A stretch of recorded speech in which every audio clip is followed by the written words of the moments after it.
Well, I'm John Mikesh, and I'm here with Jeff Bent, and we're going to do an interview of sorts today. And I'm excited to bring this meeting together. And really, what I wanted to discuss was, you've made this transition over the last few months, and I wanted to talk about that and also the real estate market. Just to give this video some context, it's the end of April here, 2023. Bozeman's still producing some snow. Yeah, we got some snow overnight, so that's cool. But really just dive in. Jeff, what's your background like? How long you been in real estate? So I've been in real estate since 2010. Okay. I got my license kind of at the end of the last housing downturn. Yeah. I was building spec houses and then doing remodel projects, and then got my real estate license at that point. So you were doing spec houses into the downturn? Yes, exactly. Oh boy. Right before the downturn. Our last spec house, we actually sold it, but it was 6 months after we completed it instead of the normal, 2 weeks after we put the foundation in. Wow. So that's, we noticed the change and we're like, well, let's just hold off just a little bit and see what happens. Crazy. And that's what we did. And when you were doing spec houses, you were like obviously paying out all those real estate commissions. You were like, hey, maybe I'll go over to this side of the fence. Right. That's exactly right. Yeah, no, it was one of those things where it was part of that. I knew what the real estate agents made, but I was also looking for something to just kind of add to my resume because I was going to go to work for somebody else is what I figured was going to happen. Nice. And then it turned into a great career after that. So it's funny how we all get into real estate. I feel like it's one of those careers that's very lucrative. Like the margins are big if you do a good job, right? But it's not really a career that I see people like pursuing. Like you don't say, hey, I'm going to go to college and I'm going to become a real estate agent. My story in getting into real estate's a little funny. I actually had never thought about getting in this business. I was always interested in construction and architecture. And architecture, really, I got to do some of that and intern in that. But sitting behind a desk all day just wasn't my thing. Right. And I was like, all right, I'm going to go construction. I had a good friend. His dad was a luxury contractor. And I was like, this is super cool. But then I just got invited into the real estate industry, and kind of the rest was history there. So you started in 2010. And were you always your own independent firm? I worked for another firm, and I was there until 2016. So in Montana, you have to do 30 sales and get your broker's license. Okay. And that's kind of the path there. So you have to work for somebody else for nice. time. I started out in New York, and then I ultimately moved to North Carolina. And North Carolina now, everybody has to be a broker. It's like nobody wants the liability anymore, which is kind of interesting. My first deal in North Carolina was actually the agent on the other side was with Realty executives. And I remember those guys were hustlers over there. Mm-hmm. What's that like structure of their company? Like, how's that model work? It's actually, is it high volume? Yeah, it's not high volume necessarily, but it's they recruit. I think the top 10% is what they go after. Okay. So they recruit that from any given industry, and they have a flat fee model where you can either do a percentage or you can do a flat fee. Okay. And so when you get to a certain level of production, then you switch over to the flat fee, and you're good to go. Nice.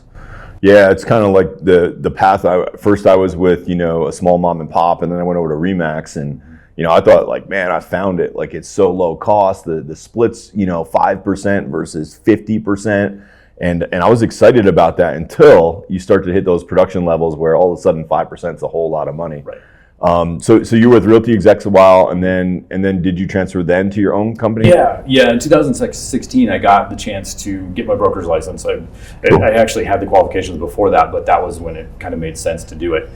So I did that, and then went out on my own. And I had 4 people that kind of went. They basically, we kind of all had a conversation. None of them were licensed at the time, but when I got my broker's license, they all got their license. And they said, hey, we'll work for you. And, awesome. So it was kind of more like 4 people showed up at the right time, and we launched from there. And what was your vision at that point? Like, why did you want to go out and do your own thing? My vision was I just really wanted to have a team. Well, my vision was I could take people that were more customer service oriented rather than sales oriented, and I could train them to be real estate agents. Nice. And so that was my thing. And it wasn't that it was a bad fit or whatever. It just wasn't something that was going to work out well in the scenario that I was in. And so getting our own office and kind of starting from the ground up was the thing to do there. So. That's really interesting. Yeah, like finding people that are focused on serving and customer service first instead of sales minded, where maybe they're kind of railroading their people and just putting them in the houses that aren't a good fit. I used to always say that I gained more clients and more referrals by the houses I didn't sell than by the ones I did, because I would be like, hey, you don't want to buy this house because of these reasons. And I think once you establish that level of trust with somebody, the doors come wide open. I was skiing last week in Breck, as you know, and I went to Vail one day and I went to the museum. And something you just said reminded me of this, but there's a really cool museum there, and it's about these winter warriors that like were up in the mountains and protecting like that part of our country from invasion during World War II. And these guys were crazy. They were in like all white suits and they were skiers, and they had to be like up in these areas that quite frankly the enemy thought was like impossible to get to. And what they said in the museum was, they said we would find skiers and train them to be soldiers instead of finding soldiers and training them to be skiers, right? Because the latter was too difficult. And I think maybe to your point about looking for service people that could be good salespeople, you said to yourself subconsciously or consciously, I would rather take people that have this primary skill and train the other skill. Right. And I think our industry gets that backwards a lot of times and does it the other way around. Yeah, and I think our industry rewards people that are very driven and very focused and everything like that, and it works well, and those are the people that survive in our industry. But my plan was, if I could take these people and remove the roadblocks for the first 2 years as far as income and that type of stuff, and really get them spun up as quickly as possible, that they would make the best agents for the future. Yeah, that's a really cool model. And then your company grew, right? Yeah, yeah, we grew from 4 agents when we started to 20 agents when we switched over to eXp. Wow. So before we dive into like the whole like when you switched over to eXp, when was the first time you heard about eXp? It was actually very shortly after I started my own brokerage. I think it was 2017, somewhere in there. Okay. And at that time, again, I was just got started doing my own thing. Hadn't realized like the full weight of what it takes to be a broker and run your own independent brokerage, and especially with 4 people, it wasn't that big of a deal. We were just kind of doing our own thing. But when you get to 20, then all of a sudden that regulatory burden and the insurance and all that stuff does start to really bear some weight. So. Man, it's funny. Like the more I get to know you, the more I realize like how similar our stories were.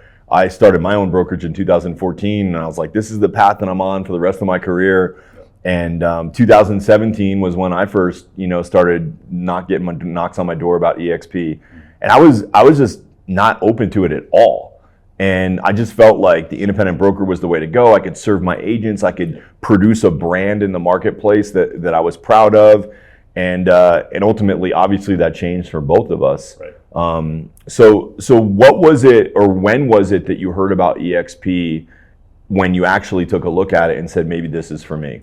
Yeah, it actually was when one of my agents took a look at it, and they said, hey, this is fairly attractive. They have some things that you don't have. And he wasn't necessarily going to leave, but he pointed it out in that particular way. And when I looked at it in a different way, of more like a tool for agent retention and just providing the best platform for my agents, it stood out at that point. It's like, yes, there are a lot of things that I really can't provide at this level, and just that was kind of the main thing, was just looking for that basic, the health insurance and all that stuff that goes with it, just having access to that. I mean, that was not something that I was going to be able to provide at a small brokerage. Yeah, that's super cool. One thing I've noticed about you in the time that I've known you is you're always agent centric.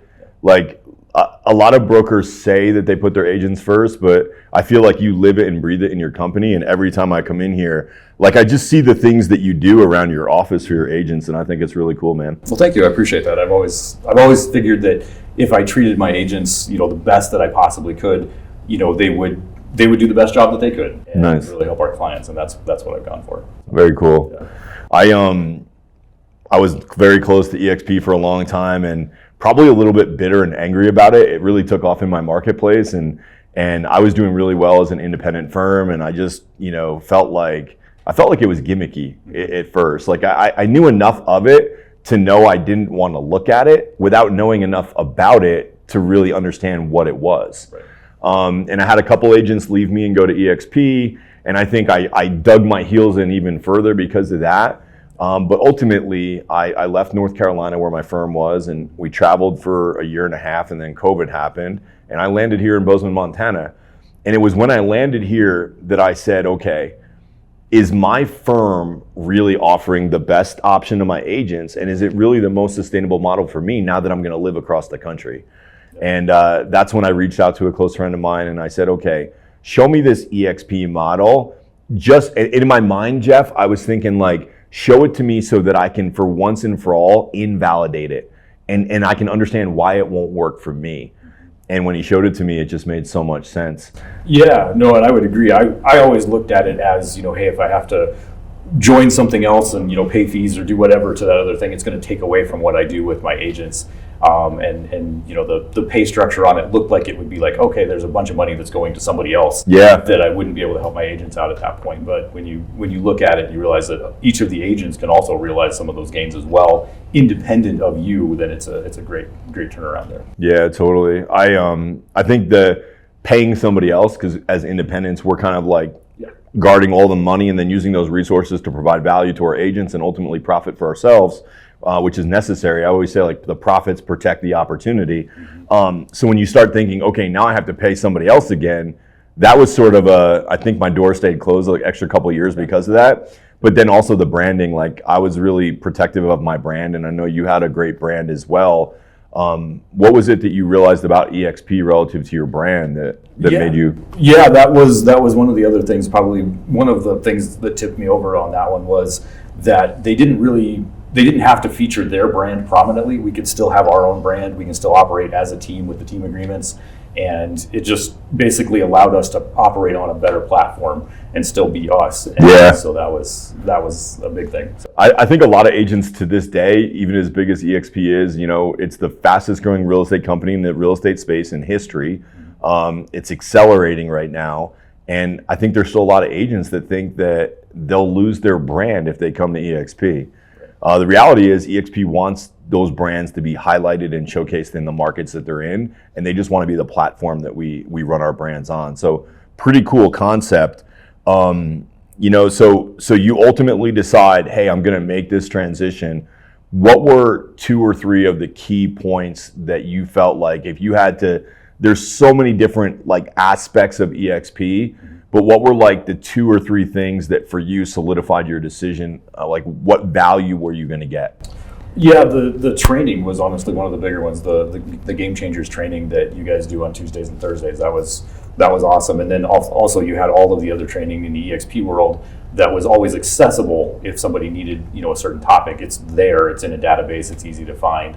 Just having that available, and then the possibility of my agents getting the health insurance and that type of stuff was the other thing. Nice. I've got several. Well, I would say the majority of my agents don't have any health care or anything like that, and it was definitely something that was attractive. So. Yeah, I mean the statistics are pretty grim when it comes to health and wellness.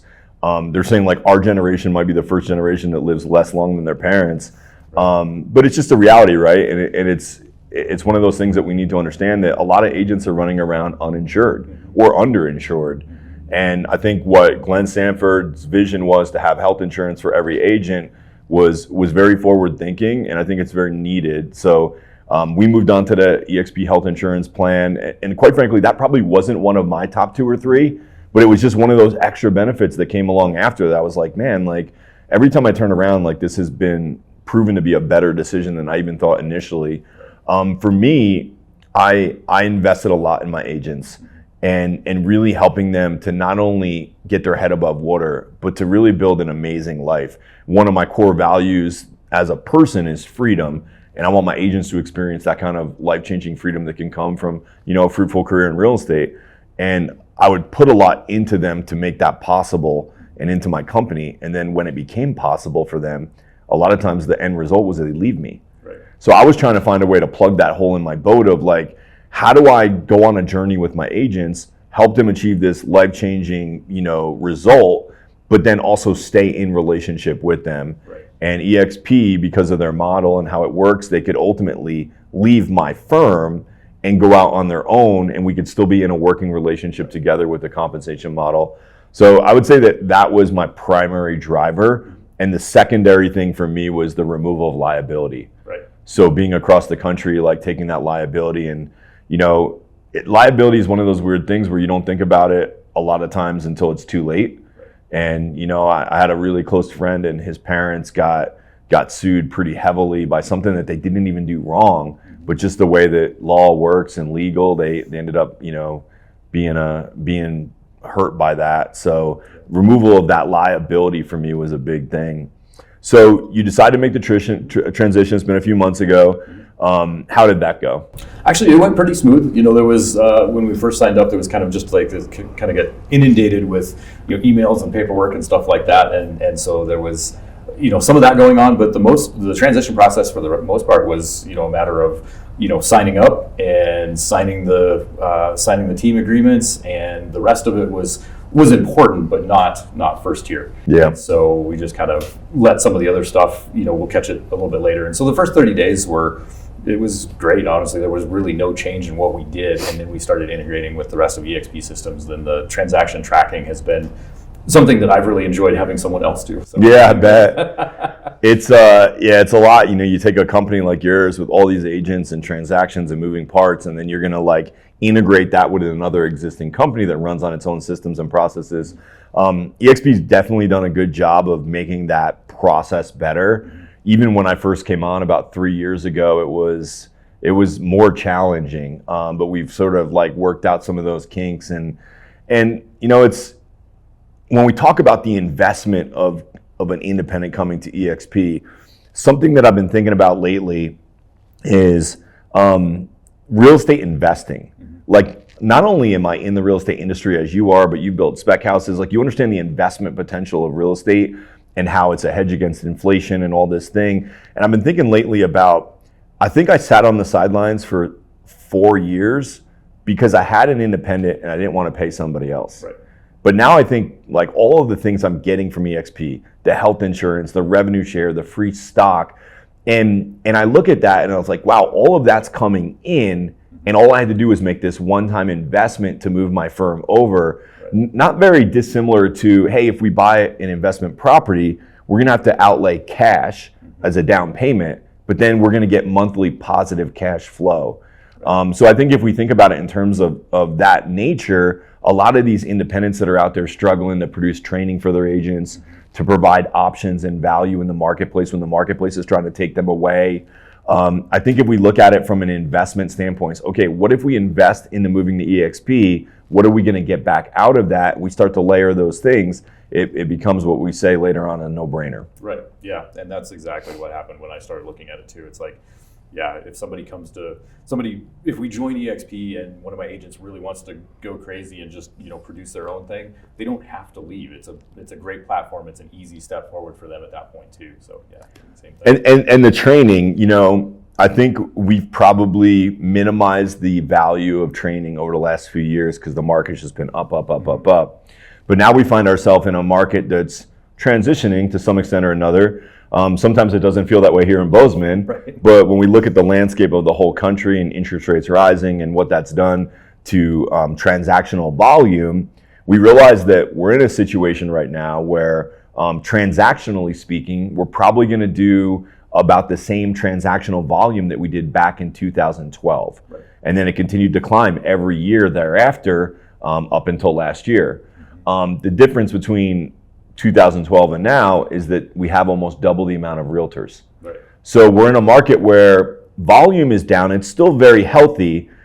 Inventory is still low, and we have more agents looking to take part in that transaction. Right. So I think to your point earlier about providing training, it's more important now that we stay on top and get great training. Yeah. So what's been your agents' experience?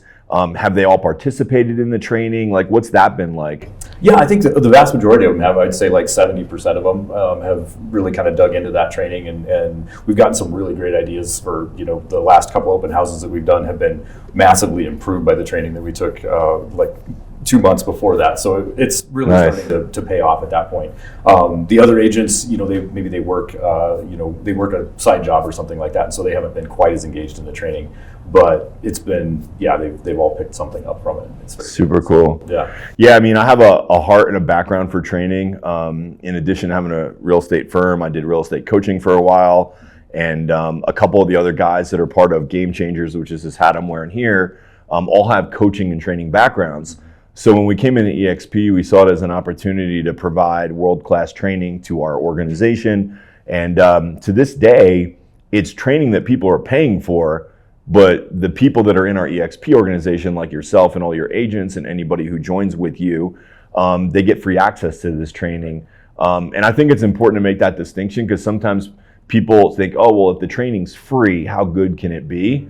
But we still have people outside of eXp paying to get access to this training. It's just one of those extra benefits that we can offer to our eXp group, which I think is super cool. And I think that right now, the market moving forward, I think that we're probably going to be in a market that's more difficult than it has been, to say the least, at least until we get through the next election cycle. And I think it's an opportunity. Because you were spec houses and getting into real estate through the last recession. I was working in the last recession, and I remember everybody was like, the sky's falling, there's no more transactions, there's all these short sales and foreclosures. And I just embraced it and said, okay, this is a new market, but in a new market, there's new opportunity. And I think that for the agents that embrace the training that's available, like we're doing in eXp, and just any training in general, it's a time to get back to your basics and back to those roots, because the agents that figure it out in this market are going to be the ones that reap the benefits when the market changes again. Yeah, that's absolutely true. And I know when I first got into real estate, the only segment of the market that really was making sense was that you could find a renter, or if you could find a renter and say, hey, what's your rent? I'll save you a couple $100, and you go out and find him a house, and you'd sell them a foreclosure or short sale or something like that. And that was 90% of my business for the first 2 years that I was in real estate. And then after that, then you get all those as return clients, and then they start coming back, and it works out really well. So yeah, you're right. That's exactly what'll happen. So if you were to summarize the Bozeman market, because it's a very interesting market. I've only been here about 3 years, and I still find it very interesting. And somebody was on the fence about buying right now because maybe they think, oh, the market is going to be difficult. Prices should go down. Like, what would be your response to a buyer looking right now? Do you think prices are going to go down here? I don't think they're going to go down much more. We've seen a little bit of a price reduction. I know the townhouses out in Belgrade, they were selling for $5.25, and now they're down to like $460, which is a significant reduction. But now at this point, we're seeing multiple offers come back into the market. So we're less than 6 months where it was kind of down, and now it's the buyer support has come back. Even though the interest rates are still high, the buyer support has come back. And so it's still an area where people like to live. I think the wages have to catch up to the house prices at some point, or at least, be a little more supportive of the house prices, but I don't foresee much more price depreciation at this point. Yeah, I live in downtown Bozeman, and I keep looking, I'm waiting for these deals, but I'm not seeing any. I still see things come on the market and go under contract right away. So, I think it's a great place to be. I'm excited to be partnered with you in this market. And if somebody were interested in getting a hold of you and just really wanting to pick your brain, like you said earlier, I know you come from a heart of service, not a heart of sales.